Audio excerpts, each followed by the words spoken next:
ये mole concept का continuity part है, ठीक है।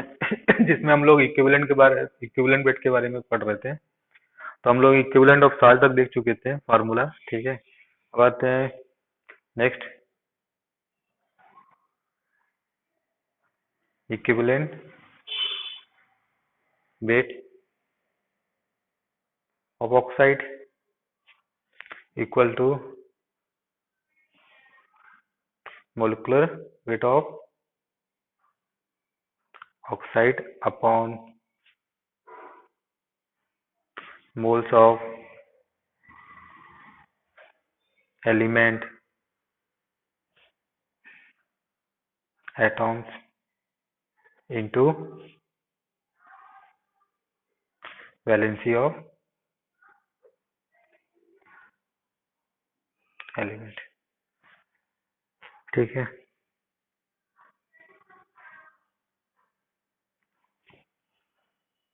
नोट करके यहाँ याद रखोगे, आगे बताता हूँ, रुको। Next, equivalent weight of electrolyte,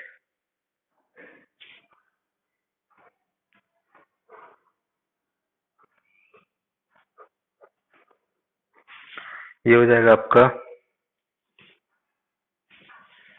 equivalent weight of cation plus equivalent weight of anion. Electrolyte मालूम है सबको, इलेक्ट्रोलाइट क्या होता है? इलेक्ट्रोलाइट यहाँ पर होता है substance undergoing complete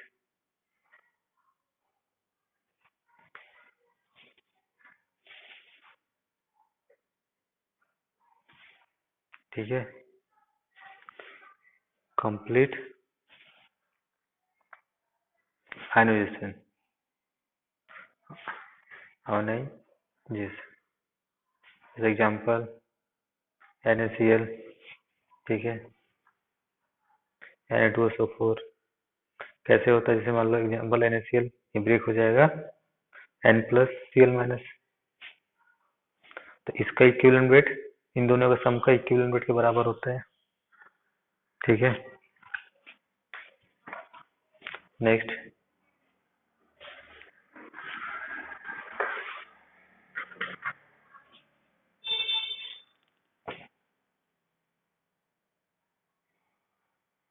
equivalent weight in a redox reaction, ठीक है। तो रिडॉक्स रिएक्शन क्या होता है, किसी को मालूम है? थोड़ा सा देख लो, ये आगे का टॉपिक है, 11th में ही है। रिडॉक्स रिएक्शन, ये रिएक्शन होता है जिसमें reaction in which oxidation and reduction take place simultaneously.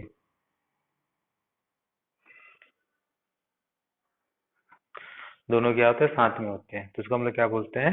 Redox reaction, ठीक है। दिस कॉल्ड रिडॉक्स रिएक्शन,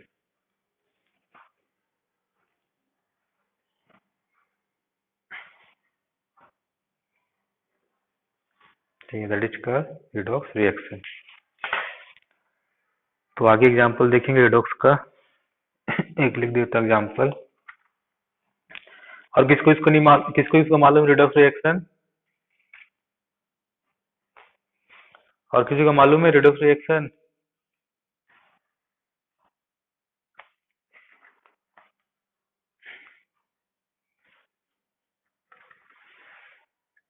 जैसे एक example,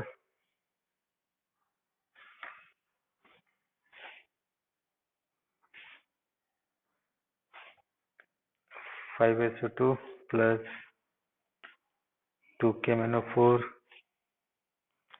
2HO gives K2SO4, 2NO4 and 2H2SO4। ठीक, यहाँ पर रिडक्शन में जिसमें से एक एलिमेंट जाएगा ऑक्सीडेशन, दूसरा जाएगा रिडक्शन। ठीक है, तो उसमें ही जाते हैं। अभी जो देख रहे हैं तो इसका इससे मान लो KMnO4 का हम लोग को क्या निकालना है, इक्विवेलेंट वेट। तो कैसे निकालते हैं, ई फार्मूला जो होता है ध्यान से देखोगे, इसको दोबारा एक्सप्लेन करूंगा कहाँ पर, रिडक्स रिएक्शन में। ठीक है, तो मॉलिक्यूलर वेट ऑफ ऑक्सीडाइजिंग और reducing agent upon change in oxidation number per mole of the oxidizing और reducing agent। ठीक है, तो ये होता है निकालने का। जैसे छोटा सा एग्जांपल देता हूँ, जब आपको याद भी रखना पड़ेगा आगे। ठीक है, जैसे KMnO4 कैसा होता है, दो एग्जांपल दे तो ऑक्सीडाइजिंग रिड्यूसिंग एजेंट का। एक मिनट, हाँ, एग्जांपल दो तो।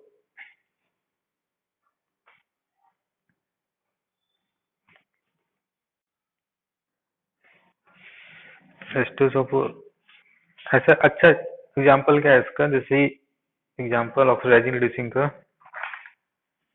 KMnO4 K2Cr2O7, ठीक है, एटसेट्रा। तो ये सब स्ट्रॉन्ग का एग्जांपल है। ठीक है, तो मैं स्ट्रॉन्ग का लिखा हूँ। तो जैसे एग्जांपल दे रहा हूँ यहाँ पर, इक्विवेलेंट वेट कैसा है इसका देखेंगे। ये सब बहुत इंपॉर्टेंट है। ठीक है, जैसे KMnO4 ये कन्वर्ट हो गया Mn+2। ये जो रिएक्शन है यहाँ पर देख सकते हो, एक KMnO4 है और यहाँ पर कितना हो गया N+2। तो हम लोग कंप्लीट रिएक्शन नहीं लिख के वही एलिमेंट का रिएक्शन लिखते हैं जो ऑक्सीडाइजिंग रिड्यूसिंग हो रहा है। हम लोग क्या करेंगे, यहाँ पर कंप्लीट रिएक्शन नहीं लिख के उसी का रिएक्शन लिख रहे हैं जो आपका ऑक्सीडेशन रिडक्शन हो रहा है। तो यहाँ पर Mn किस में गया, यहाँ पर निकाल लेते हैं ऑक्सीडेशन नंबर Mn का। तो सिंपल तरीका है, तो ऑक्सीजन का वैलेंसी कितना होता है 2, तो हो जाएगा 2 × 4 8। ठीक है, ये कितना हो जाएगा, -2 होता है 8, इसका होता है +1, इसका कितना हो जाएगा +7, क्योंकि मॉलिक्यूल्स क्या है, न्यूट्रल है। मॉलिक्यूल्स क्या है, न्यूट्रल है। तो 1 + 7 8 -8 कितना हो गया 0। मैं निकालने के लिए भी नहीं बता रहा हूँ, बस बता रहा हूँ कैसे निकाल रहा हूँ। तो यहाँ पर आपका कितना है ऑक्सीजन स्टेट, +7 है। यहाँ पर कितना है, +2 है। तो +7 से +2 घटा कि बढ़ा, घटा है। यानी कि ये क्या कर रहा है, +7 से +2 कैसे जाएगा, इलेक्ट्रॉन गेन करके। तो यहाँ पर ये क्या हो गया आपका, gaining of electron. And gaining of electron को क्या बोलते हैं, गेन करे तभी तो ना। ये माइनस है इलेक्ट्रॉन, ये प्लस है, और ये प्लस घट रहा है। कब घटेगा, जब यहाँ पर माइनस ऐड होगा तो इलेक्ट्रॉन ऐड होगा, यानी इलेक्ट्रॉन गेन किया। कितना इलेक्ट्रॉन गेन किया, 5 मोल ले सकते हो, 5 मोल इलेक्ट्रॉन। ठीक है, तो ये गेनिंग हो रहा है। गेनिंग को हम लोग क्या बोलते हैं, ऑक्सीडेशन बोलते हैं, रिडक्शन बोलते हैं, क्या बोलते हैं, रिडक्शन। ठीक है, तो this is gaining of electron. Oxidising agent मतलब क्या होता है, what do you mean by oxidising agent.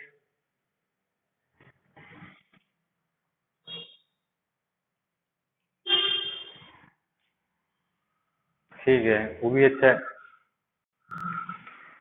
Electron देता है। ठीक है, देखो ऑक्सीजन जुड़ना, हाइड्रोजन जुड़ना, हाइड्रोजन हटना, ऑक्सीजन जुड़ना, इलेक्ट्रोपॉजिटिव एलिमेंट का जुड़ना, इलेक्ट्रोनेगेटिव एलिमेंट का जुड़ना, ये सब आपका 9-10 तक ठीक था। अभी अभी आपको सबको इन टर्म्स ऑफ इलेक्ट्रॉन पढ़ना पड़ेगा। घुमा फिरा के सब वही आता है। Now you have to study in terms of electron gaining और इलेक्ट्रॉन लूजिंग।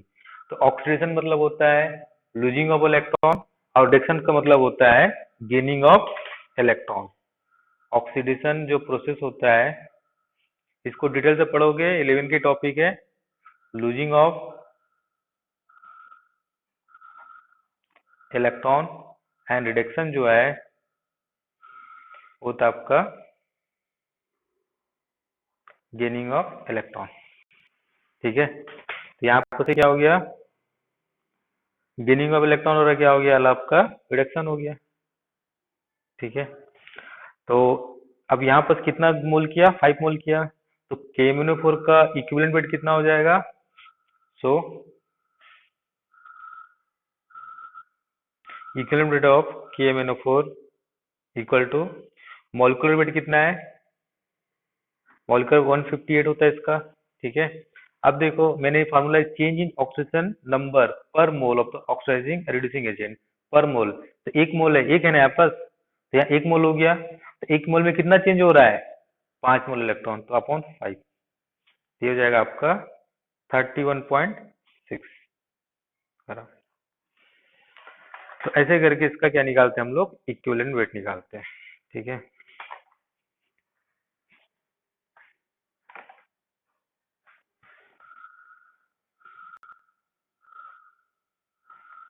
ठीक है, अल्टीमेटली एक नोट करके ध्यान में रखोगे यहाँ पर,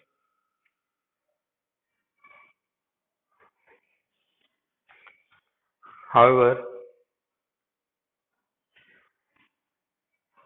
the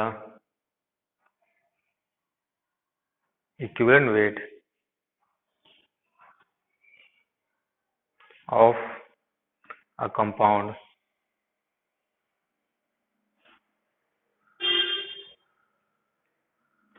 taking part in a reaction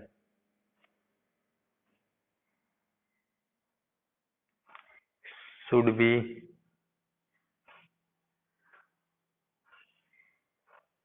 determined from the chemical reaction। ये बहुत इंपॉर्टेंट है। ठीक है, हम लोग जितना भी फार्मूला सब पढ़ लें, लेकिन ये बहुत इंपॉर्टेंट है। ठीक है, तो याद रखोगे, कोई भी कंपाउंड का, मान लो इसे सिंपल कंपाउंड का निकालना बोला जाएगा, यही जब रिएक्शन में निकालना बोला जाएगा तो वहां अलग हो जाएगा। ठीक है, यहाँ पर अपने को जब ऐसा बोला जाएगा निकालने के लिए इंडिविजुअल, तो फार्मूला जो बताएं वो ठीक है, बट जब रिएक्शन में होगा तो सेम होगा कि डिफरेंट होगा बताना मुश्किल है। जैसे एग्जांपल बता रहा हूँ मैं एक,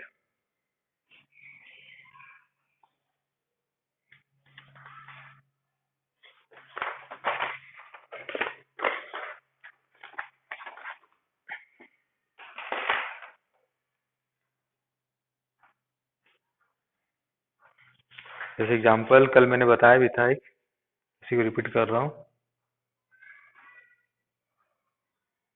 NO2CO3 plus 2HCl gives 2NaCl plus CO2 plus H2O। ठीक है, अब सेम देखो यहाँ पर एक रिएक्शन इसी का लिखता हूँ, कार्बोनेट का,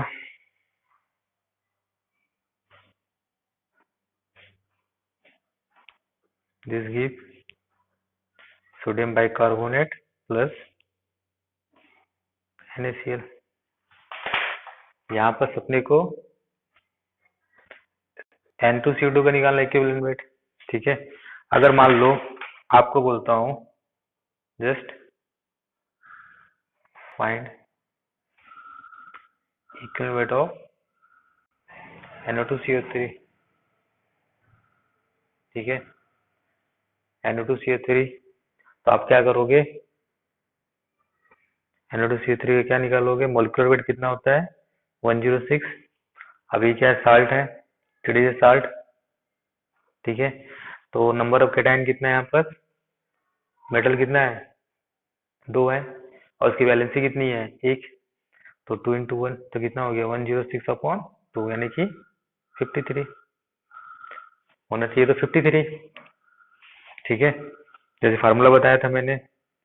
बट उसी कंपाउंड का इस रिएक्शन में दोनों में अलग हो जाता है। तो मैं जितना फार्मूला बताया वो ट्रू है, बट वो जब इंडिविजुअल रहेगा, बट रिएक्शन में may be may not be. जैसे मान लो इसी रिएक्शन में इसका इक्विवेलेंट कितना हो गया, ये हो गया 106/2, 53। तो ये दोनों सही है, तो फार्मूला तो यहाँ सही हो गया। बट जब रिएक्शन ये होगा, यहाँ 2 था या 1 HCl हो गया, तो प्रोडक्ट भी चेंज हो गया, बट कंपाउंड तो सेम है, उसी कंपाउंड का निकालना है अपने को। तो यहाँ पर जब इसका इक्विवेलेंट कितना आएगा, या 106/1, यानी कि 106 ग्राम। ये तो सेम नहीं है।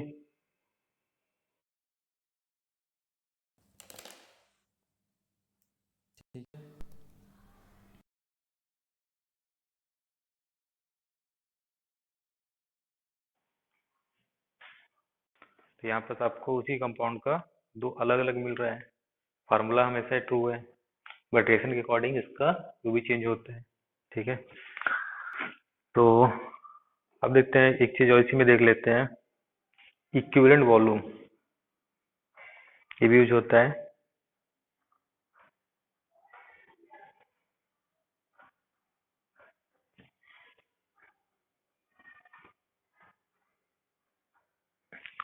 ठीक है, इट इज अ वॉल्यूम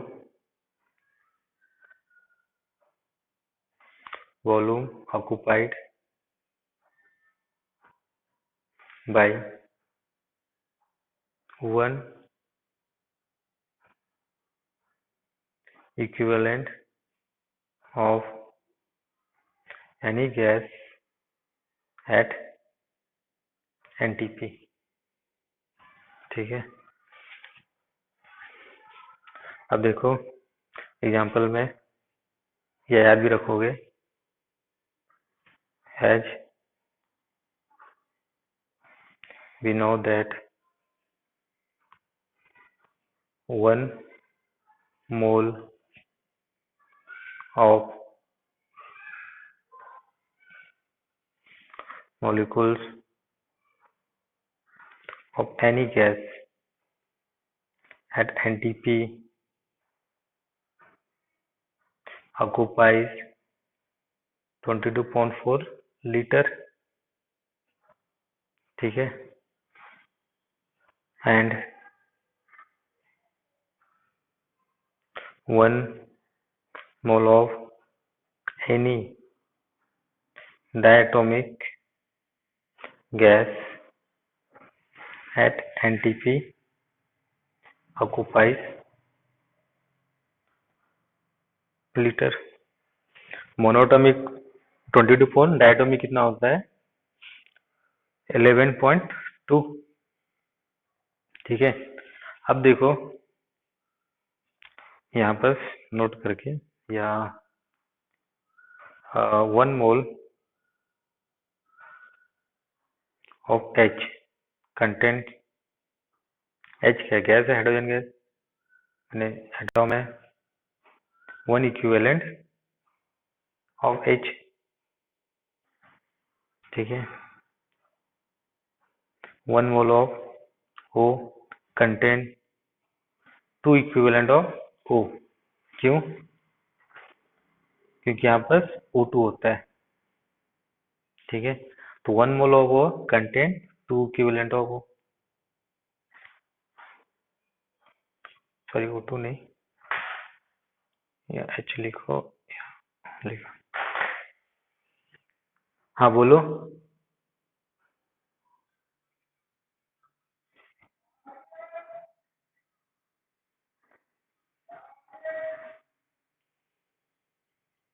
कहाँ पर,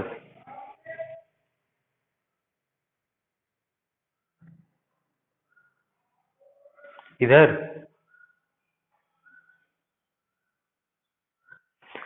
देखो यहाँ पर क्या होता है, यहाँ पर ये जो टू इक्विवेलेंट से रिएक्ट कर रहे हैं, यहाँ पर वन इक्विवेलेंट ऑफ इस रिएक्ट कर रहे हैं, इसलिए ठीक है। थोड़ा इसमें टाइम लगेगा आपको। यहाँ पर 2 मोल HCl है ना, तो यहाँ पर इसको हम लोग पढ़ते हैं टू इक्विवेलेंट। तो टू, एक इक्विवेलेंट से एक मोल से एक मोल रिएक्ट कर रहा है, तो 2 मोल से रिएक्ट कर रहा है, इसलिए अपॉन टू। occupies 2 लीटर, क्योंकि इसका 1 ग्राम का इक्विवेलेंट कितना था, 1 था। One equivalent of oxygen occupies 11.2 upon two, क्योंकि वहां पर दो था इक्विवेलेंट। तो इक्विवेलेंट का जो वॉल्यूम होगा एनटीपी पर, उसी को हम लोग क्या बोलते हैं, इक्विवेलेंट वॉल्यूम। ये कितना हो जाएगा, 5.6 लीटर। And one equivalent of N occupies 11.2 upon 3, यानी कि 3.73 लीटर। So this is the equivalent volume.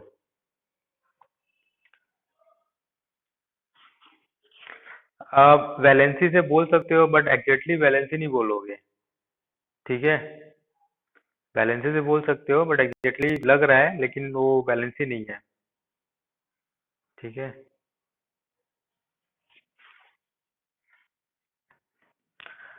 देखो एक्चुअली में बेसिक डेफिनेशन होता है। बेसिक हम लोग क्या, जैसे स्केल, तो यहाँ पर हम लोग इसका स्केल मान के चलते हैं, हाइड्रोजन का, ऑक्सीजन का, नाइट्रोजन का, क्लोरीन का, ठीक है। तो ये सब का हम लोग क्या करते हैं, बेसिक मानते हैं, तो इसका इक्विवेलेंट वेट हम लोग मान लिए हैं। मान लो हाइड्रोजन का 1, या उसका बैलेंसी बोल सकते हो, ठीक है। और जैसे ऑक्सीजन का कितना होता है 16, तो 2 से डिवाइड कर दो, ठीक है। उसी तरह तो जैसे नाइट्रोजन का बैलेंसी कितना है 3, तो ऐसा करके बोल सकते हो। लेकिन क्या है, जैसे इसका इक्विवेलेंट कितना है, ऑक्सीजन हाइड्रोजन का कितना है 1, ऑक्सीजन कितना है 2, सॉरी 8, तो ये सब क्या है 6 है अला। इसको हम लोग एज्यूम करके चल रहे हैं, ठीक है। तो थोड़ा सा टॉपिक में टाइम लगेगा आपको, इसलिए हम पहले ही बोले थे, एक बार और डाउट क्लास लेने से क्लियर होगा, ठीक है।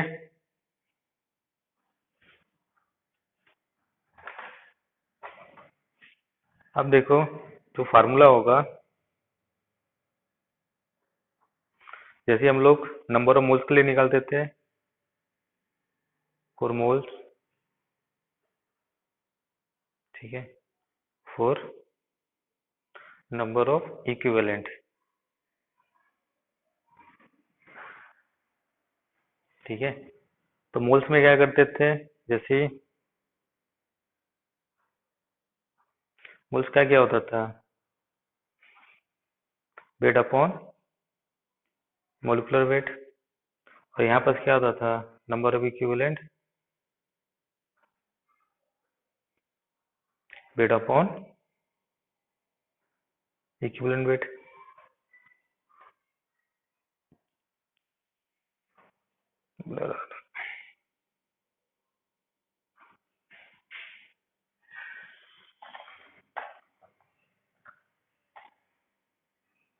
अब आ रहा है,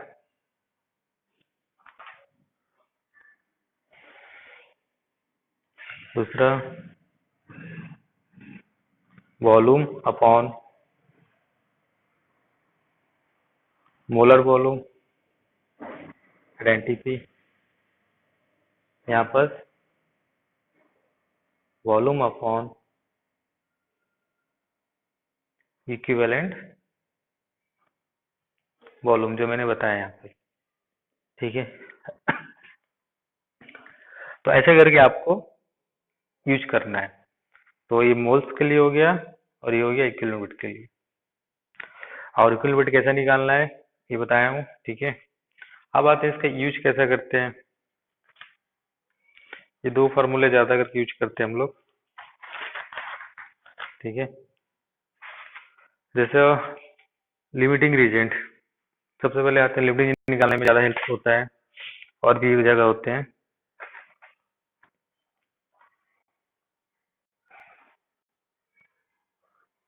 एप्लीकेशन,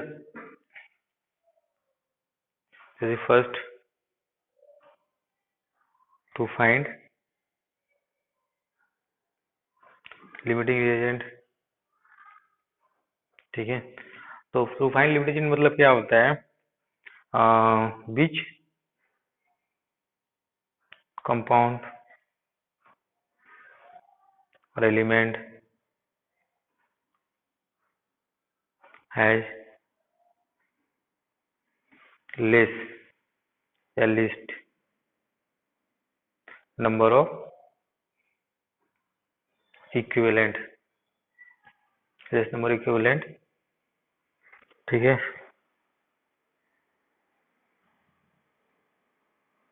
द कंपाउंड और element is a limiting reagent of that reaction, ठीक है। तो जिस कंपाउंड में लिमिटिंग रिएजेंट, मान लो ए बी प्रोडक्ट बना सी, तो लिमिटिंग निकालना है, तो इसका नंबर ऑफ लिमिटिंग रिएजेंट निकालो, तो number of equivalent of A and number of equivalent of B. तो जिसका ज्यादा होगा, ठीक है, वो नहीं होगा, जिसका कम होगा limiting reagent, sorry number equivalent, वो क्या होगा आपका limiting reagent.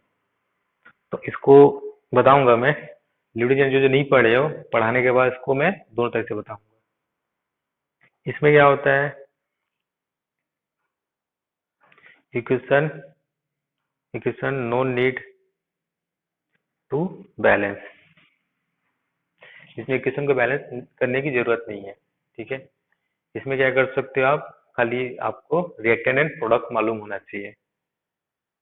You should know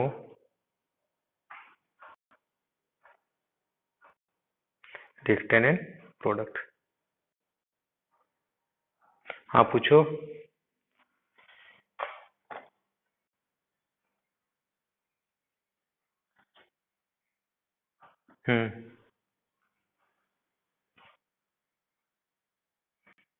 हाँ कर सकते हो, ठीक है।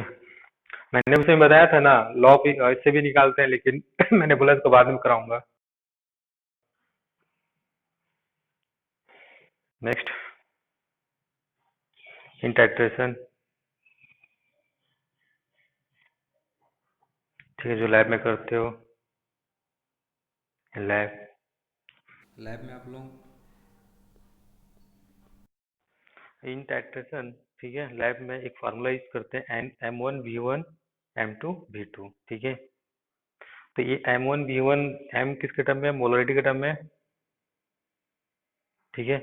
बट ये फार्मूला कहाँ से आता है, ये फार्मूला आता है N1 V1 equal to N2 V2, ये क्या आपका नॉर्मलिटी, ठीक है। तो नॉर्मलिटी से मोलरिटी में हम लोग कन्वर्ट करते हैं, ठीक है, कन्वर्जन होता है, दोनों में रिलेशन होता है, तो वहां से तो ये होता है इक्विवेलेंट से, तो यहाँ से ये आता है, ठीक है। एक एसिड होता है, जैसे आप लोग टाइट्रेशन में जाओगे लैब में, एक होगा टेस्ट ट्यूब, ठीक है। और यहाँ पर हम लोग क्या करेंगे, इसको नीचे और एक ऐसा टाइप का,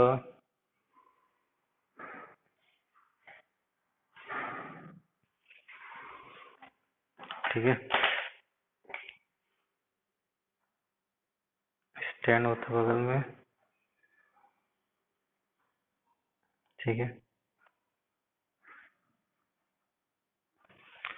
तो एक ब्यूरेट होता है, इसको हम लोग ब्यूरेट बोलते हैं। इसमें क्या होता है, मान लो जिसका स्ट्रेंथ निकालना है, इसमें सॉल्यूशन लेते हैं, और यहाँ से नोब होता है, जिसको हम लोग लूज करके यहाँ ड्रॉप बाय ड्रॉप डालते हैं।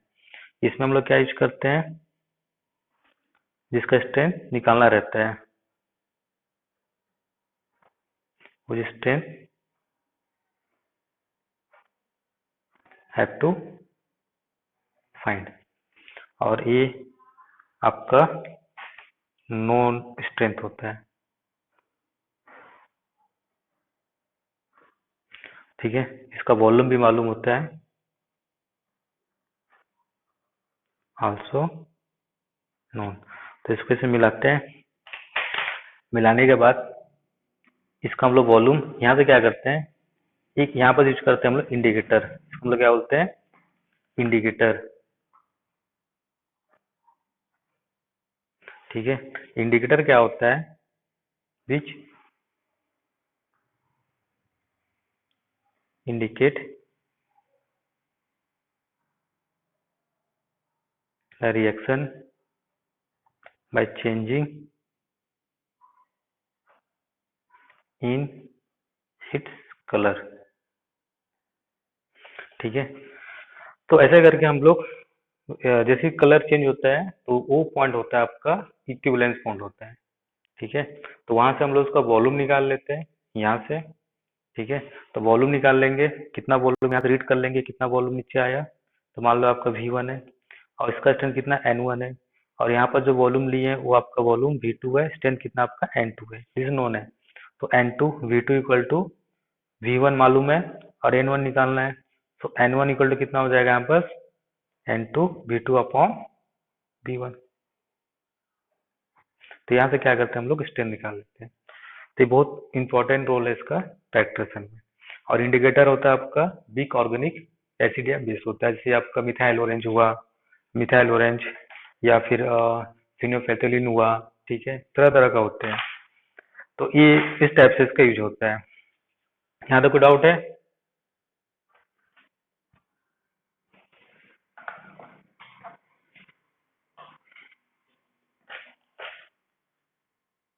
कोई डाउट है किसी को यहाँ तक? सबका आवाज आ रही है?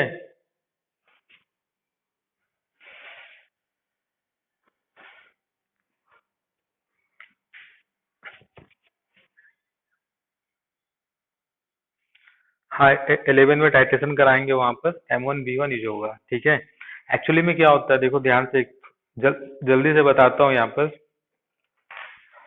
यहाँ पर जैसे मान लो NOH है, ठीक है, NOH है, तो इसका आपका मोलिकुलर वेट कितना होगा, मोलिकुलर वेट कितना हो जाएगा 40। ठीक है, 23 4 40 हो गया ग्राम। अब इसका इक्विवेलेंट वेट कितना होगा, वो भी कितना होगा 40 अपॉन 1, यानी कि 40 हो गया। ठीक है, तो यहाँ पर इसका जो मोलरिटी होगा, मोलरिटी कितना होगा 40, मतलब जो होगा मोलरिटी कितना होगा, वॉल्यूम नंबर ऑफ मोल्स, वो इक्वल होगा नॉर्मलिटी के। ठीक है, तो यहाँ पर नॉर्मलिटी और मोलरिटी क्या होते हैं, इक्वल होते हैं। जहाँ पर एम भी इक्वल है वहां पर क्या हो गया, आप डायरेक्ट यूज करते हैं। बट जहां पर इक्वल नहीं है तो वहां से हम लोग क्या करते हैं, एंड फैक्टर आपको ध्यान रखना पड़ता है। क्या, एंड फैक्टर का वैल्यू, अगर एन फैक्टर 1 रहा, यहाँ पर एन इक्वल टू 1, तो कोई दिक्कत नहीं है। अगर एन इक्वल टू 1 नहीं रहा तो आपको फार्मूला में थोड़ा ध्यान रखना पड़ेगा, कहीं 2 मल्टीप्लाई होगा, कहीं 3 मल्टीप्लाई होगा।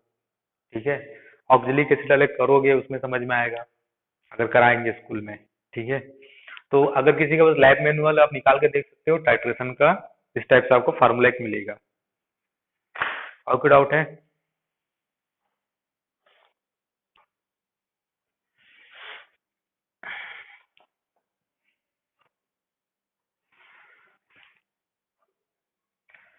किसी को डाउट और?